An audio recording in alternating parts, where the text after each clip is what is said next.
যেটা চাইছিলাম বলার জন্য বলবো, মানবেন কিনা আমাকে আগে বলতে হবে, চেষ্টা করবেন ইনশাআল্লাহ। আচ্ছা, আপনারা আমাকে বলেন তো, আপনার দিল থেকে আপনি এটা চান কিনা যে যেখানে যাবেন সেখানেই আপনার সম্মান হবে, সবাই সম্মান করবে? সবাই চান? তাহলে আমলটা দিয়ে গেলাম, করবেন কিনা জানি না, বলে গেলাম। তবে করবেন এই আশাই বলতেছি। প্রতিদিন কমপক্ষে 300 বার দরুদ পড়বেন। খোদার কসম, কোনো তাবিজ লাগবে না, কোনো তাবিজের প্রয়োজন নাই।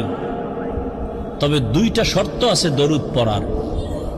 এক শর্ত, নির্জনে নিরিবিলি মোহাব্বতের সাথে পড়বেন। 2, পবিত্র অবস্থায় পড়বেন। দরুদ পইরা পইরা যদি 100 বার শেষ হইলে একবার বিড়ি টানেন, আর একবার 100 শেষ হইলে আর একবার আর একটা বিড়ি।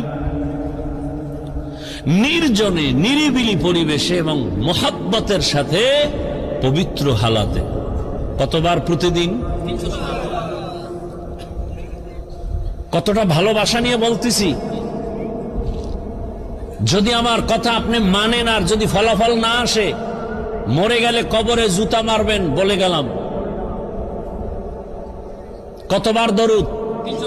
কোন পীর সাহেবের দরুদ? রাসূলের মোহাব্বতে দরুদ পড়বেন।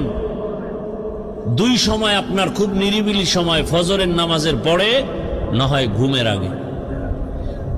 পৃথিবীর কোন তাবিজ আপনাকে আটকাতে পারবে না।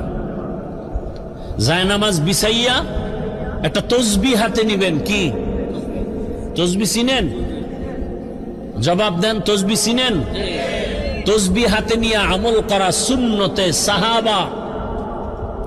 তসবিহ হাতে নিয়ে আমল করা বলেন